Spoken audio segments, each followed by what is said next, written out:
Que seja hoje. Que seja hoje. Eu não sei qual é a promessa que o Senhor confiou ao teu coração, mas que seja hoje. Que seja agora. Pegue uma cadeirinha e vem aqui mais perto, gente. Pegue o seu aconchego.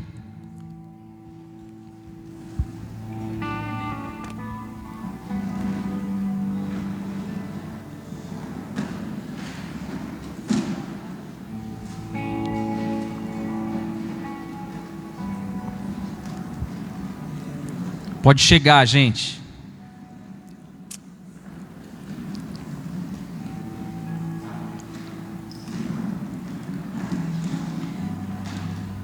Que presença de Deus.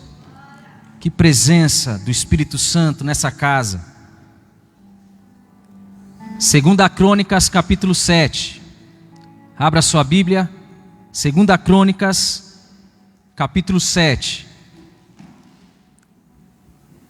Nós tivemos agora há pouco um tempo de intercessão baseado nessa palavra, e eu creio que o Senhor tem algo para deixar para os nossos corações, um pouco mais. Durante 12 horas eu sei que tem muito do Senhor para ser entregue, para ser derramado, para ser confiado, para ser ativado.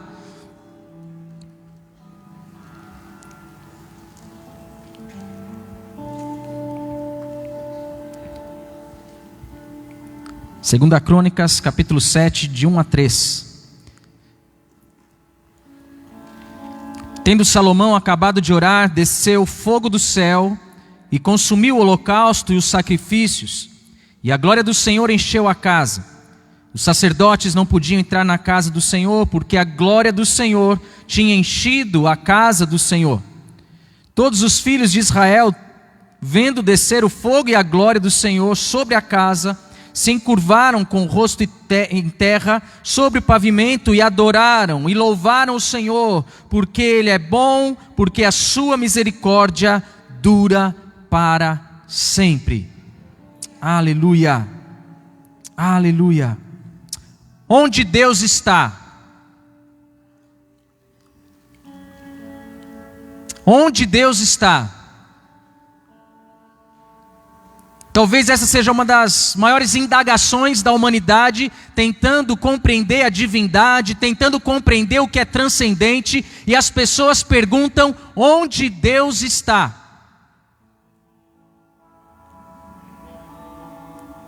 Quantas vezes no íntimo do nosso sofrimento, sofrimento em diversas áreas e situações das nossas vidas, e nós não sentindo ou não percebendo presença palpável de Deus, nós clamamos e nós gritamos dizendo: Senhor, onde o Senhor está?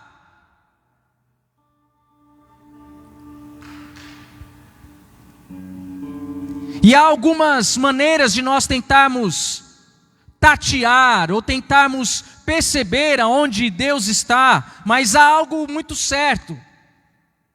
Se Deus é um Deus onipresente, Ele está em todos os lugares. Amém? É diferente quando alguém diz assim: Deus está em todas as religiões, ou todas as religiões levam a Deus. Não é isso. O Deus onipresente, Ele está em todos os lugares. E o Salmo de número 139 diz que se nós formos no mais profundo abismo, colocar nossa cama lá e tentarmos nos esconder de Deus, Ele estará lá. Ou seja, Deus é onipresente, Ele está em todos os lugares. Não há nenhum canto do universo que a gente possa se esconder dos olhos do Senhor que contemplam a sua criação. Mas nós também podemos perceber que Deus se faz presente no meio da sua providência. Deus se faz presente no meio da sua providência. Na quarta-feira a gente estava ouvindo o pastor Davi Lago falando que quando ele tinha 12 anos de idade, seu pai estava com a família e o alimento cessou, o alimento acabou, e ele reuniu os filhos, um de 12, outro de 9, outro de 5, ajuntou na sala e falou assim: acabou o alimento. Nós vamos agora comer e nós não sabemos o que nós vamos comer amanhã, mas o Deus da providência continua sendo Deus. E quando foi meia-noite, tocou a campainha da casa dele. E um pastor da igreja tinha feito 2 compras a pedido do Espírito Santo. O Espírito Santo falou para ele: pegue 2 carrinhos, vai fazer a compra? Então faça 2. E ele não entendeu, e ele fez a compra. Fez 2 compras e passando pelo carro, passou em frente à casa da família do pastor Davi Lago. E o Espírito falou: pare agora e entregue a outra compra para essa família. Tocou a campainha e disse: meu irmão, Deus mandou trazer algo para vocês. Você se importa? E o irmão falou: olha, está meio tarde, mas é de Deus. O Deus da providência se manifesta presente. Você sabe quando você clamou e Ele agiu ao teu favor em providência na sua vida, na sua família, no seu coração. Esse Deus da providência, Ele se manifesta de tempos em tempos, para mim, para você, para a sua igreja. Mas há outras maneiras como Deus também se manifesta. Deus se manifesta nos encontros dramáticos na história. Eu me lembro que há mais ou menos 8 anos atrás eu estive aqui com os queridos, a pastora Hilda, nesse encontro de adoração com os irmãos que estão aqui, alguns queridos que estão aqui. E naquele dia eu me lembro de ter feito uma oração baseada em Isaías capítulo 6. Vocês se lembram quando Isaías ele tem um encontro dramático com o Senhor diante do trono da glória, em que os serafins declaravam a santidade de Deus? Em que as abas, as vestes do Senhor invadiam o templo, e aquele lugar tremia, e aquele lugar se enchia de fumaça, e eles declaravam: Santo, Santo, Santo é o Senhor dos exércitos, toda a terra está cheia da sua glória. Aquele encontro dramático de Deus com o homem, de Deus com Isaías, fez com que aquele homem se lançasse ao chão, e um anjo pega com uma tenaz a brasa viva, toca na boca do profeta, e ele é purificado, ele é santificado, e ele recebe um chamado de Deus, e o chamado de Deus é: a quem enviarei? Quem há de ir por nós? E aquele encontro dramático com Deus faz com que aquele homem se torne o maior profeta messiânico que a história já viu. Nenhum outro profeta falou mais a respeito da vinda do Messias do que Isaías. Um encontro dramático. João na ilha de Patmos, exilado, preso, longe da sua família, longe da sua casa, distante dos queridos, distante da igreja. E enquanto ele estava ali, de repente acontece uma manifestação da glória de Deus. Jesus glorificado, ele se apresenta diante de João. João, no livro de Apocalipse, mostra que ele cai de joelhos diante do Senhor. E ele desmaia, ele desfalece com a voz de muitas águas. A Bíblia relata vários eventos em que Deus se manifesta em encontros dramáticos. Mas, queridos, tem uma maneira como Deus se manifesta que eu sou apaixonado, que isso fascina o meu coração. E Deus, Ele faz isso de tempos em tempos. Deus se manifesta no meio dos louvores e das orações. Deus se manifesta no meio de encontros como esse, que nós nos dispomos a estar aqui 12 horas sem cessar, 24 horas sem parar, 48 horas ininterruptas, 72 horas, como os moravianos ficaram 100 anos adorando, clamando, orando, levantando adoração, intercessão, sem parar. E daquilo houve manifestação de Deus, houve cura de Deus, houve chamado de Deus, houve envio de Deus, e houve avivamento na face da terra. Esse encontro aqui que nós estamos participando é um tipo de encontro que, assim como esses outros movimentos de aparição divina, esse aqui é um daqueles que Deus se manifesta, e eu creio que Ele está neste lugar, eu creio que Ele está se manifestando, e eu creio que Ele vai entregar coisas preciosas para os nossos corações, coisas valiosas para os nossos corações, e a gente não vai sair daqui mais igual.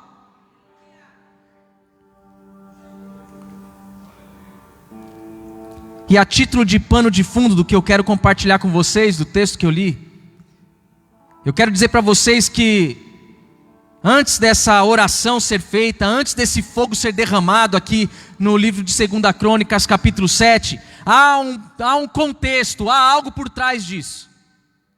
A primeira figura que eu destaco é a figura de Davi.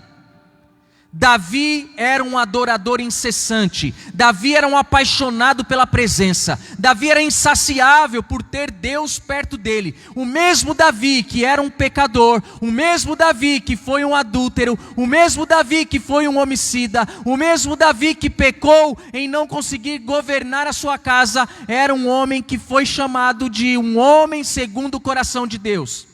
Isso não significa que a gente pode nos agarrar aos nossos pecados, às nossas falhas, aos nossos desvios e vivermos da mesma forma, sem buscar conserto com Deus. Mas isso mostra que a gente, sendo falho, a gente também pode ser reconhecido como um homem e uma mulher segundo o coração de Deus. E Davi tinha um desejo no seu íntimo, ele queria construir a casa do Senhor. Ele queria construir um templo para Deus, ele queria construir um lugar para a habitação de Deus, e ele clamou e desejou isso por muito tempo. E Deus disse para ele: Davi, as suas mãos estão sujas de sangue, você não vai erguer um templo para mim. Eu não habito em templo feito por mãos. Deus nunca se importou com as construções, Deus nunca se importou com as catedrais, Deus nunca se importou com os templos. Deus sempre se importou comigo e com você, porque nós somos chamados para sermos reino de sacerdotes, nação santa, povo de propriedade exclusiva de Deus, a fim de proclamarmos as virtudes daquele que nos chamou das trevas para o reino do Filho do seu amor. Ah, mas a igreja que eu faço parte é uma igreja pequenininha. Ah, a igreja que eu faço parte é uma igreja grandona. Pouco importa, Deus está preocupado com o seu coração, que é o tempo que Ele escolheu para habitar. Quando a igreja está vazia, minha gente, desculpa dizer, mas eu não consigo misturar, eu não consigo separar o sagrado do profano. E fazer essa cosmovisão, dizer isso pode, isso não pode. Quando a igreja está vazia, Deus ele não fica parado aqui dentro, porque Ele habita em você. Ele está interessado em estar com você. Se todo mundo for embora, não, eu vou entrar de novo para o salão vazio porque Deus está lá. Não, você está levando a presença. Você está levando o Espírito Santo. É esse lugar que você tem que cuidar. E é claro que a gente cuida também do salão, da igreja, da casa que nós construímos e devemos cuidar. E a gente vai ver um pouquinho sobre isso aqui no texto. Mas não se esqueça que você foi chamado para ser templo. Você foi chamado para ser lugar da habitação. E esse Davi desejou muito isso, e Deus falou: não, você não, mas vai ser seu filho. O filho que eu te dei por misericórdia. Vocês lembram quando Davi pecou, e ele ficou um ano praticamente, quase um ano lá sofrendo por conta do pecado dele, e Batseba estava grávida, nasceu um menino, e o profeta confronta Davi, Davi chora, clama, jejua pelo menino, para que o menino não morresse, mas Deus disse que não teria jeito, aquele menino ia morrer. Vocês lembram o que Deus deu depois da morte desse menino para Davi? Deus deu outro filho para ele. Deus deu um outro filho para ele. Deus deu Gedidias para Davi, filho do meu amor, Salomão. Esse Salomão seria o sucessor de Davi. A misericórdia de Deus é tão grande que mesmo depois de uma desgraça, mesmo depois de uma situação totalmente trágica, Deus traz uma nova chance, Deus traz um recomeço, Deus faz uma nova história. E esse filho aqui, da misericórdia de Deus, do amor de Deus, ele se torna o sucessor de Davi e era o cara que iria reconstruir o templo. E essa reconstrução do templo, ela não acontece da noite para o dia. Diz a palavra de Deus lá em 2 Crônicas capítulo 1, que Salomão, quando ele é coroado rei, ele sobe até o Monte Gibeão. E ele vai até o Monte Gibeão junto ali com os príncipes do seu reino. E ele separa as pessoas, eles separam ofertas. E a Bíblia diz que Salomão consagra 1000 holocaustos para Deus. Salomão ele entendia que era tempo de estar diante de Deus para que o seu governo fosse um governo próspero, um governo abençoado, um governo onde a bênção de Deus e a mão do Senhor estaria sobre ele. Mas Salomão, antes de qualquer coisa, ele sobe o Monte Gibeão e ele oferece 1000 holocaustos. Diz a palavra de Deus que depois desse movimento aqui, ele sai para os seus aposentos e Deus visita Salomão na sua tenda. E quando Deus visita Salomão, Deus diz para ele: o que é que você quer? Porque o que você quiser eu vou te dar. Se você quiser riqueza, eu vou te dar riqueza. Se você quiser poder, eu vou te dar poder. Se você quiser prosperidade, se você quiser ser reconhecido, o que você quiser, eu te darei. E Salomão pediu o que para Deus? Salomão pede sabedoria para Deus. Salomão diz: como é que eu vou governar esse povo se eu não tiver a tua graça? Como é que eu vou governar esse povo se eu não tiver a tua sabedoria? E Deus diz: porque você me pediu sabedoria, eu vou prosperar você. Porque você me pediu sabedoria, eu vou enriquecer você. Porque você me pediu sabedoria, eu vou te dar um governo longevo. Porque você me pediu sabedoria, eu vou te dar um governo poderoso. Porque você me pediu sabedoria, eu vou te abençoar. Sabe, irmãos, essa experiência é uma experiência marcante. É uma experiência marcante porque a gente percebe que há duas situações aqui que podem marcar as nossas vidas. Uma situação acontece no Monte Gibeão. A do Monte Gibeão é Salomão apresentando 1000 holocaustos diante de Deus. É Salomão entregando tudo. É Salomão consagrando tudo.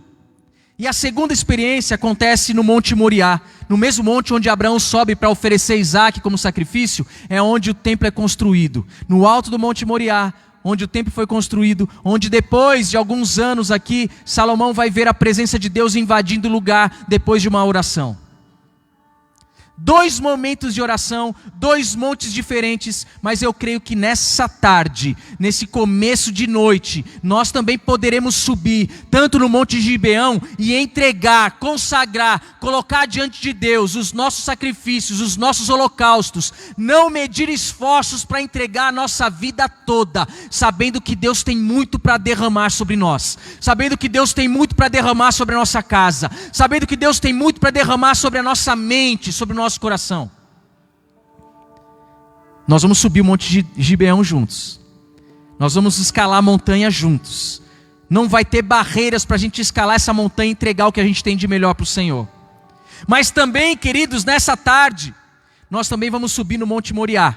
E ao subir o Monte Moriá, nós vamos fazer uma oração e experimentar a glória de Deus invadindo a casa, invadindo o templo, ao ponto da gente não conseguir ficar de pé, ao ponto da glória de Deus ser tão densa nessa casa e nesse lugar, que a gente vai sim se prostrar dizendo: Senhor, eu não consigo, Senhor, eu não posso, Senhor, eu dependo de Ti, Senhor, faz a Tua obra na minha vida.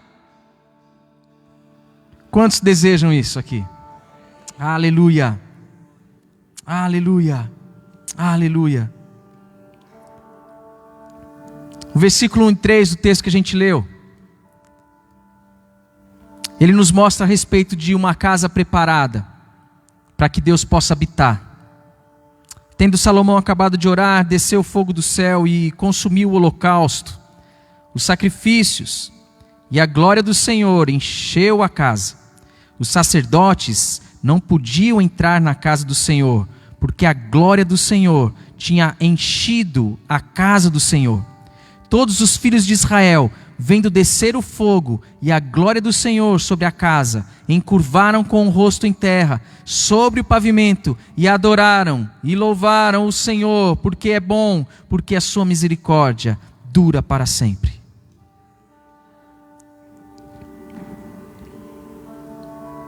Sabe, queridos, essa experiência de Salomão nos faz enxergar algumas coisas. Em primeiro lugar, a adoração, ela atrai a presença de Deus. Quando você pergunta onde Deus está, Senhor, cadê o Senhor? E a gente viu que Deus se manifesta de várias formas. Ele é onipresente, Ele está em todos os lugares. Ele se manifesta na sua providência, quando Ele traz o que a gente precisa.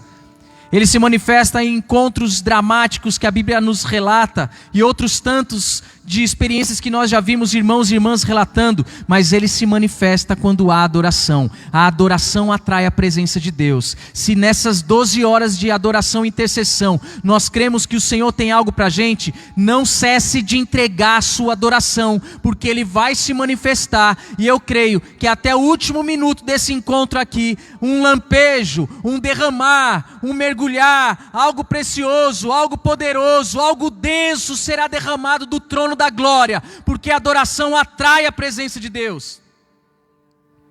Sabe o que é interessante?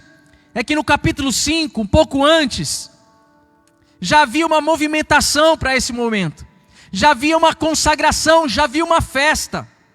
E o versículo 11, o versículo 6 do capítulo 5 diz: o rei Salomão e toda a congregação de Israel que se reunira a ele estavam diante da arca, sacrificando ovelhas e bois, que de tão numerosas não se podiam contar. Se lá no Monte Gibeão foram 1000 holocaustos, agora não dava para contar, porque era muito. A oferta de adoração era uma oferta grandiosa. E o texto continua lá no versículo 11: quando saíram os sacerdotes do santuário, porque todos os sacerdotes que estavam presentes se santificaram, sem respeitarem os seus turnos. Está entre parênteses no texto. Pode parecer uma coisa que não tem nada a ver. A palavra de Deus não tem uma vírgula que não tenha nada a ver. A palavra de Deus, ela é poderosa. É a revelação de Deus para mim e para você.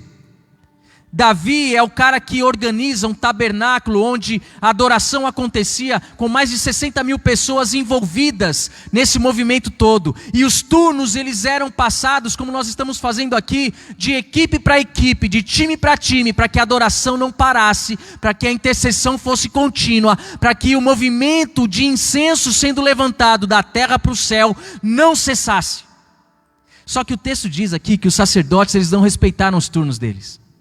Eles foram ficando e as horas iam passando, eles não queriam parar, eles não queriam deixar de estar naquele movimento de adoração, de intercessão. E o texto continua dizendo no versículo 13, no versículo 12: e quando todos os levitas que eram cantores, isto é, Asaf, Emã, Jedutum e os filhos e irmãos deles, vestidos de linho fino, estavam de pé para o oriente do altar, com símbolos, alaúdes e harpas, e com eles até 120 sacerdotes que tocavam as trombetas. E quando em uníssono a um tempo tocaram as trombetas e cantaram para se fazerem ouvir, para louvarem o Senhor, para render-lhe graças, e quando levantaram ele a voz, com trombetas, símbolos e outros instrumentos músicos, para louvarem o Senhor, porque Ele é bom, porque a sua misericórdia dura para sempre, então sucedeu que a casa, a saber, a casa do Senhor se encheu de uma nuvem, de maneira que os sacerdotes não podiam estar ali para ministrar por causa da nuvem, porque a glória do Senhor encheu a casa de Deus. E eles declaravam: porque a sua misericórdia dura para sempre. Porque a sua misericórdia dura para sempre. Porque a sua misericórdia dura para sempre. Feche os olhos um instante. Porque a sua misericórdia dura para sempre. Eles declaravam: a misericórdia do Senhor dura para sempre. Você chegou aqui e talvez você esteja com conflitos por causa do seu pecado, por causa dos vícios, por causa dos traumas. A misericórdia do Senhor dura para sempre. A misericórdia do Senhor dura para sempre. Eles declaravam: a misericórdia do Senhor dura para sempre. Fale no seu coração, de olhos fechados: Senhor, obrigado pela tua misericórdia que dura para sempre. Fale no teu coração, fale com Deus agora, diga: Senhor, obrigado porque o Senhor não olha para mim segundo as minhas iniquidades. Obrigado porque o Senhor não olha para mim segundo os meus pecados, mas a tua misericórdia dura para sempre.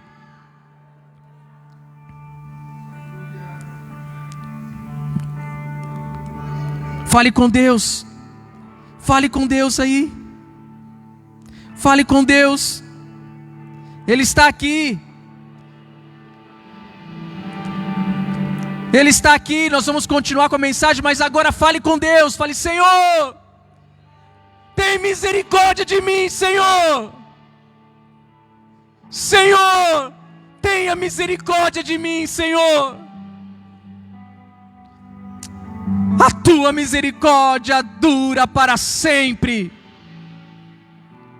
Xalabaxele canche, labaxou. Oh, Deus.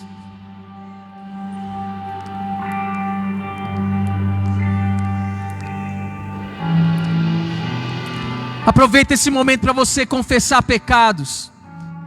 Não perca o seu contato com Deus nesse momento. Não se distraia, mas coloque diante de Deus as áreas da sua vida que você precisa das misericórdias do Senhor hoje, porque essa casa vai se encher de fumaça, essa casa vai se encher da presença da glória de Deus. Consagre a Ele, consagre a Ele.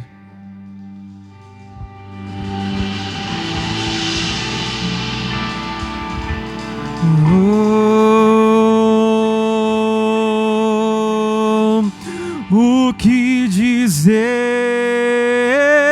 o que fazer quando Ele vem aqui? Mais que ser bem-vindo, nós te desejamos outra vez aqui. O que dizer, o que fazer quando Ele vem aqui? Mais que ser bem-vindo, nós te desejamos outra vez aqui. Aleluia. Santo, santo é o Senhor dos exércitos. A sua misericórdia dura para sempre. A sua misericórdia dura para sempre. A adoração atrai a presença de Deus, mas a oração, ela atrai o fogo de Deus. A oração atrai o fogo de Deus. O texto diz, nosso irmão do som, ele apareceu e olhou para cá. Vou pedir para ele deixar o microfone liberado aqui do nosso ministro, por gentileza. Por gentileza. O texto diz no capítulo 6, versículo 12, diz assim: pôs Salomão diante do altar do Senhor, na presença de toda a congregação de Israel, e estendeu as mãos. Porque Salomão tinha feito uma tribuna de bronze, de 5 côvados de comprimento, de 5 de largura, 3 de altura, e a puseram no meio do pátio, e pôs em pé sobre ela, ajoelhou-se em presença de toda a congregação de Israel, e estendeu as mãos para o céu e disse: ó Senhor, Deus de Israel, não há Deus como Tu, nos céus e na terra. A gente sempre lê o texto do capítulo 7 e vê o fogo descendo, mas o capítulo 6 mostra que para o fogo descer teve oração, gente. Para o fogo descer teve joelho dobrado. Para que o Senhor incendiasse a casa, houve alguém que se prostrou, houve alguém que se ajoelhou.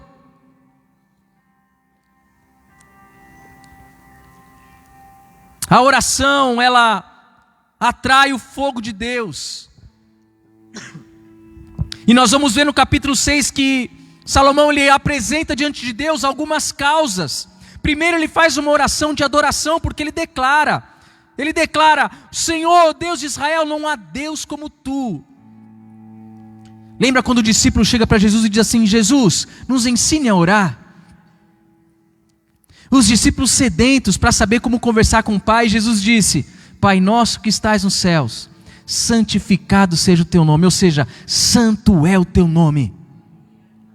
Se você não sabe como orar, a primeira coisa, Se você está em dúvida de como falar com Deus, a primeira coisa, antes de chegar pedindo, antes de chegar reclamando, antes de chegar colocando causas, coloque a adoração no altar, coloque a adoração e declare: Senhor, seja santificado o teu nome, Senhor, não há Deus como o Senhor, Senhor, o Senhor é adorado.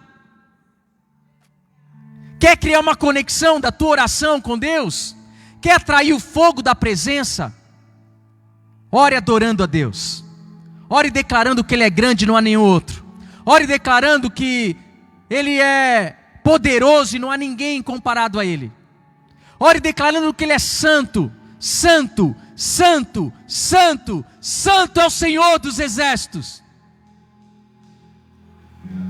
Mas Salomão, ele faz uma oração e ele vai lá, a partir do versículo 20, nós vamos ver que ele faz uma oração pedindo reconhecimento daquele lugar como casa de oração. O versículo 20 diz: para que os teus olhos estejam abertos de noite sobre esta casa, sobre este lugar do qual disseste que o teu nome estaria ali, para ouvires a oração que o teu servo fizer neste lugar. Ou seja, eles construíram o templo, eles consagraram o templo, eles edificaram o templo, mas ele estava agora clamando: Senhor, Senhor, reconhece esse lugar como casa de oração. Senhor, reconhece esse lugar como lugar onde o Senhor vai manifestar a tua presença e onde os teus ouvidos estarão voltados para este lugar. Sabe o que isso significa?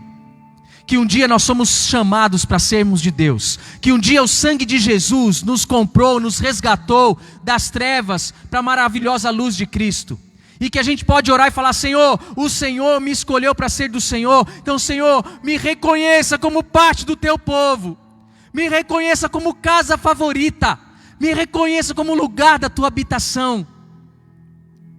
Senhor, olha para mim, olha para a minha vida, volta os teus olhos sobre mim. E Salomão continua orando, e ele vai agora orar pedindo para que Deus estivesse com os ouvidos abertos.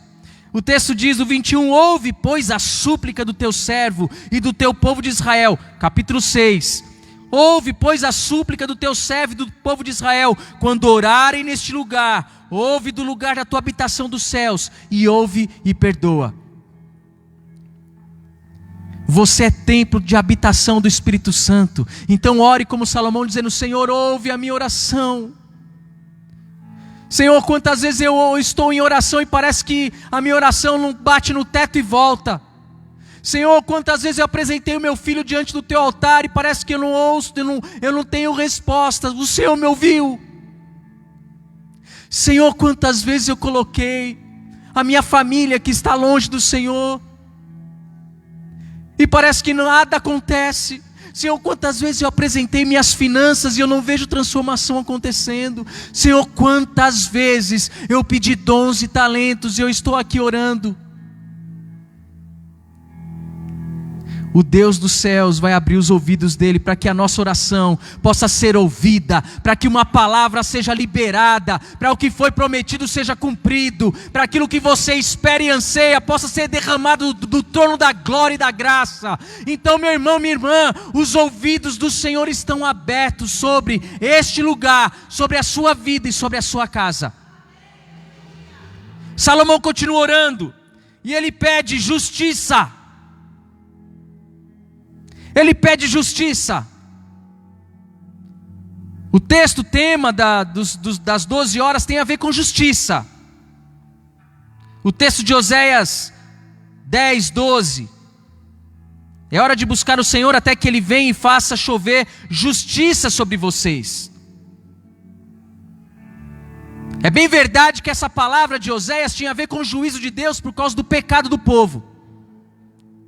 E a justiça de Deus muito possivelmente viria para julgar o próprio povo de Deus que estava longe dele.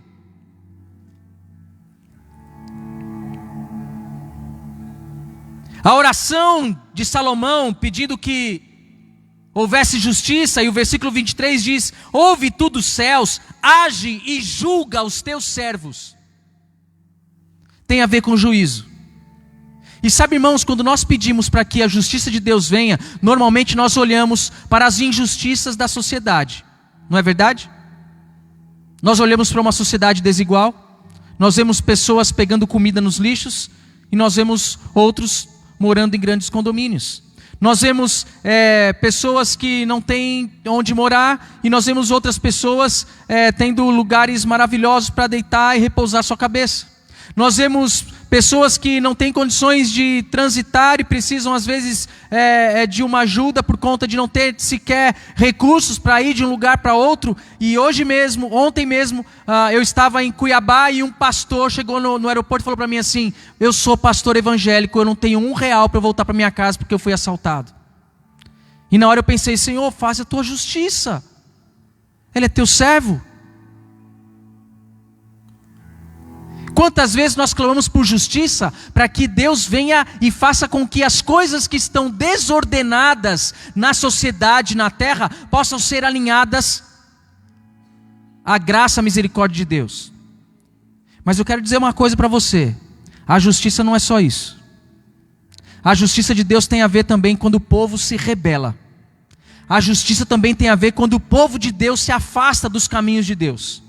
A justiça também tem a ver quando o povo que conhece a palavra escolhe andar por caminhos errados.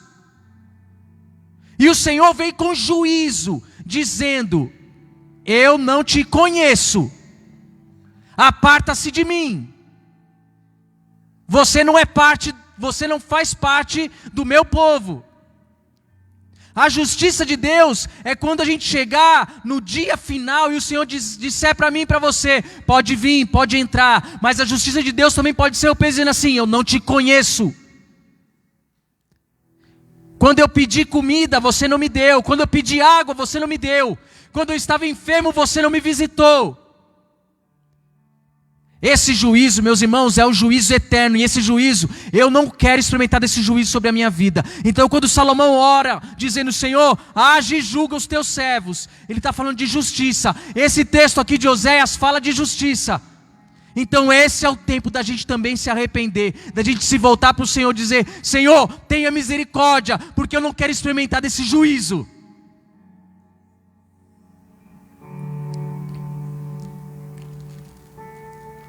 Os irmãos estão entendendo? Senti um silêncio agora. Ficou pesado, né?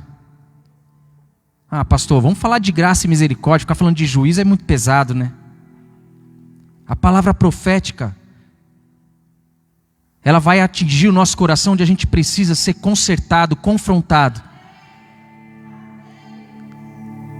A palavra de Deus, ela serve para consertar o povo. A revelação de Deus, isso aqui que a gente recebeu da parte do Senhor, o manual de instrução do ser humano, nos confronta todos os dias a olhar para o plano da redenção. De Gênesis a Apocalipse tem um plano de redenção para o ser humano. De Gênesis a Apocalipse tem um convite para a gente voltar para o Senhor. Você lembra quando Eva pecou e ela chega diante de Deus, depois do Senhor chamar os dois que estavam lá tentando se esconder, e Deus diz para Adão uma palavra e diz uma palavra para Eva, e para Eva ele diz assim: olha, Eva, do fruto do seu ventre então virá aquele que vai pisar na cabeça da serpente. Essa palavra tinha a ver com misericórdia. Tem a ver com vitória? Tem a ver com vitória. Tem a ver com triunfo? Tem também. Mas tem a ver com misericórdia. Porque quando o homem e a mulher pecou, Deus podia acabar com tudo naquela hora. Mas Deus, pela graça e misericórdia, Ele olha para Eva e fala assim: Eva, você vai ter dores de parto. Ou seja, não vai acabar tudo ainda não. Eu vou continuar. Existem momentos que a gente está tão abatido por causa das nossas dores, por causa dos nossos dilemas, por causa dos nossos pecados, que a gente diz: Deus, não tem mais jeito para mim. Senhor, não tem mais o que fazer. A minha vida não tem jeito. Eu não consigo. Eu não sirvo. E Deus olha para você e fala assim: ainda não acabou. Ainda não acabou.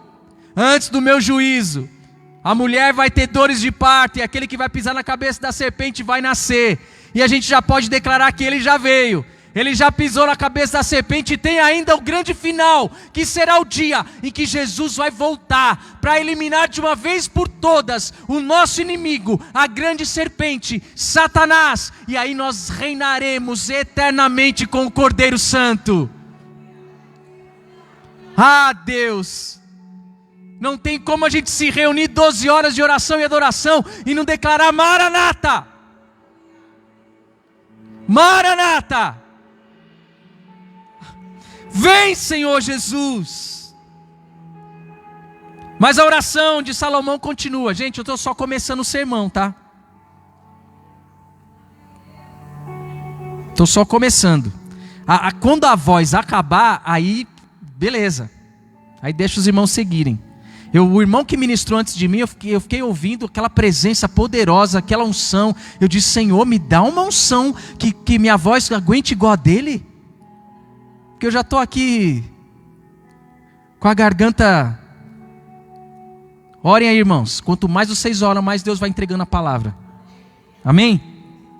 Salomão continua orando. E depois de ele orar por justiça, ele pede misericórdia. A gente falou isso aqui. No versículo 25 diz, ouve tu dos céus, perdoa o pecado do teu povo.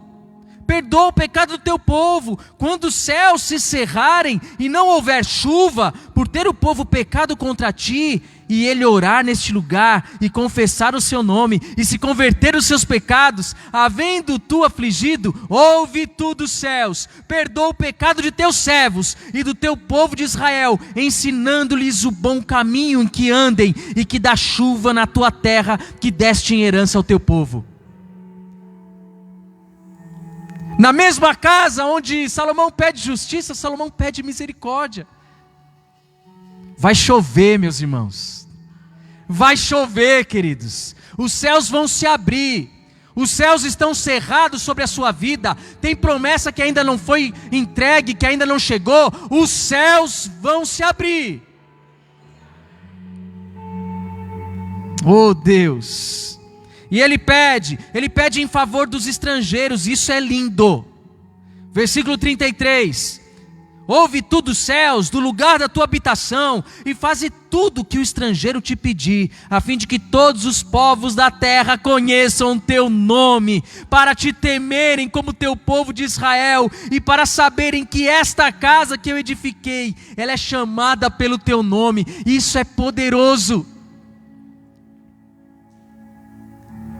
Quando o estrangeiro clamar pelo Senhor, e a palavra de Deus diz que nós devemos acolher as viúvas, os órfãos e os estrangeiros. Agora em Sorocaba, a igreja que nós temos frequentado, essa igreja está acolhendo ucranianos. Há um movimento no Brasil e no mundo de acolher os ucranianos refugiados. Meus irmãos, olhar para aquela nação que está em vários pontos do seu território, desolada, destruída, e saber que tem gente que está saindo dali não é porque quer.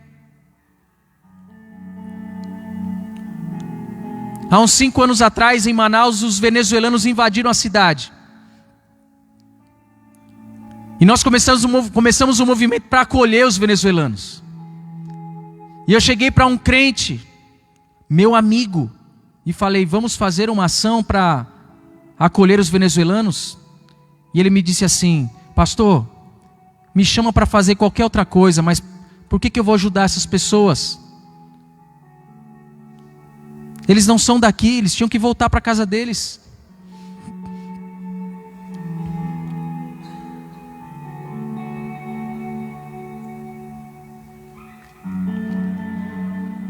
Quantas vezes nos sinais da sua cidade tem lá um argentino fazendo malabarismo, pedindo um trocadinho? Quantas vezes a gente encontra uma mãe com uma criancinha no colo, bolivianas, venezuelanas, e a gente olha com desdém, ou a gente sequer olha, ou aquelas plaquinhas que alguém escreve para eles lá, estou com fome, sou um venezuelano, seja lá qual for a nação. Salomão nos ensina a oração que ele faz aqui, que nós devemos olhar para os estrangeiros. Nós devemos olhar para os estrangeiros, e quando o estrangeiro chegar até a casa de oração, quem é a casa de oração? Quem é o templo do Espírito Santo? Quando o estrangeiro se achegar até o lugar da habitação do Espírito Santo, que sou eu e é você, que ele possa encontrar guarita, que ele possa encontrar um lugar onde a oração que ele vai fazer, o pedido que ele vai fazer, vai ter efeito, porque Deus vai usar você para abençoar essa vida. Nós vamos receber os ucranianos, nós vamos receber os haitianos, como há muitos anos sofreram com os terremotos e vieram para o Brasil.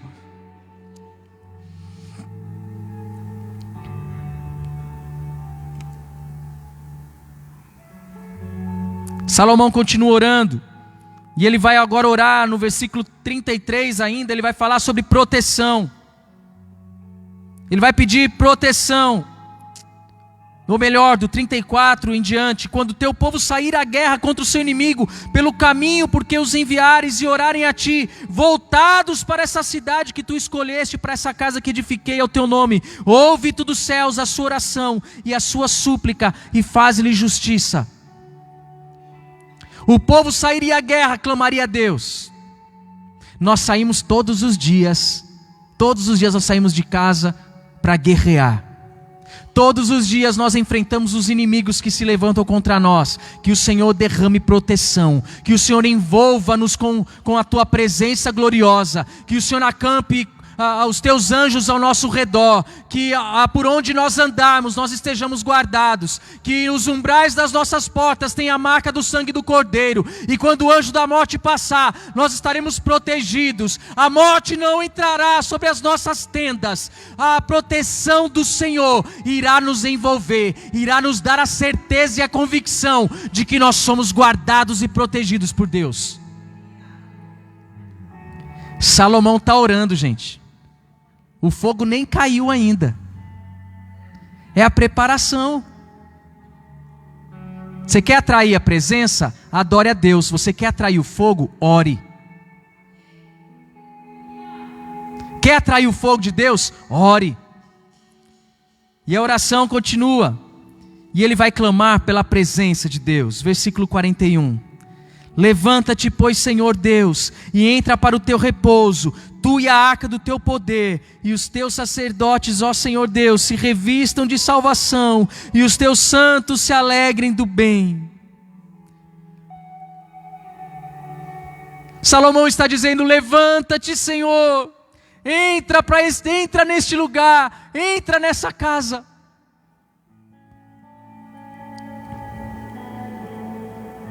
A oração de Salomão é uma oração pela presença divina. É por isso que algo vai acontecer. É por isso que o capítulo 7, ele viria como uma nova experiência dramática. Viria como uma nova experiência poderosa. Porque uma oração estava sendo feita. O fogo viria porque alguém estava orando. 12 horas nós estamos orando. 12 horas nós estamos adorando. Eu compartilhei com a pastora Ailda aqui, por causa disso aqui, de outras movimentações de Deus. Dia 19 e 20 de agosto vai ter 24 horas de adoração e oração lá em Sorocaba. E a pastora vai ministrar uma palavra lá com a gente.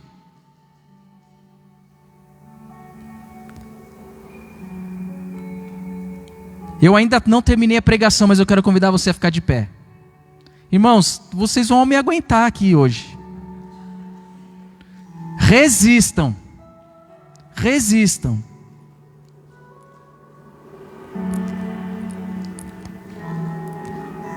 Feche teus olhos. Feche teus olhos.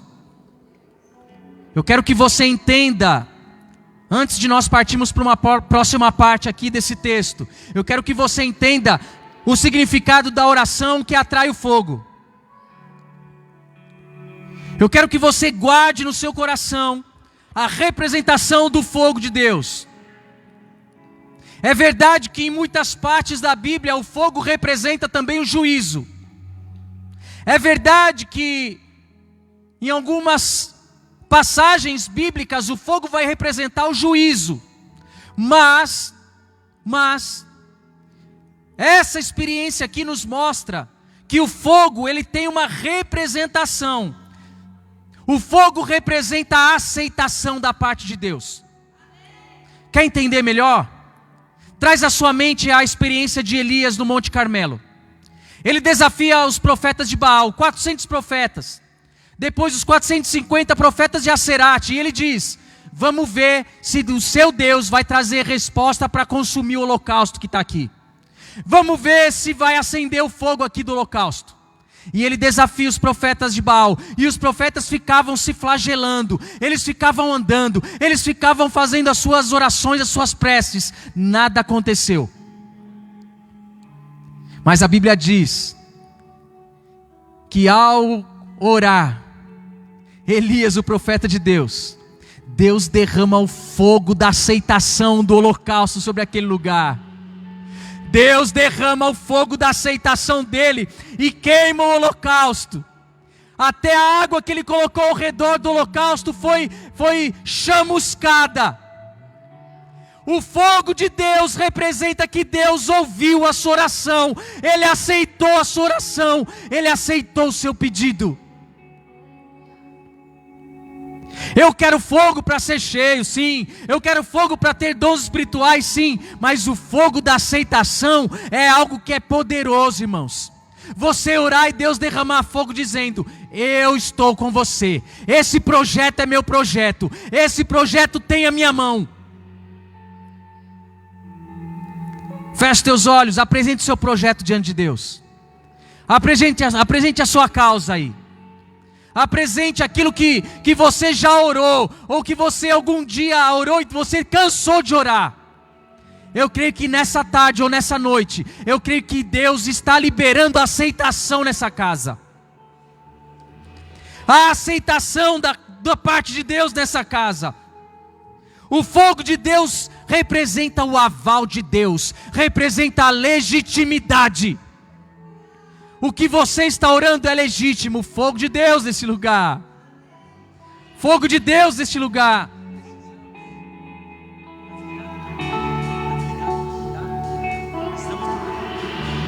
Aleluia.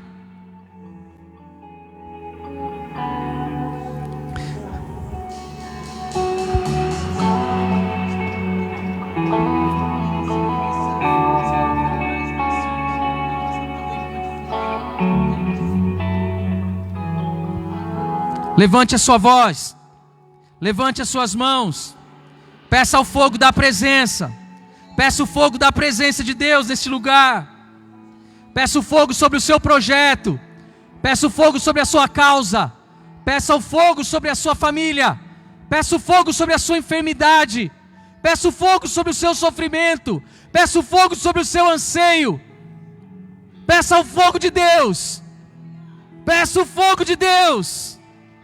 Oh! Oh, Deus!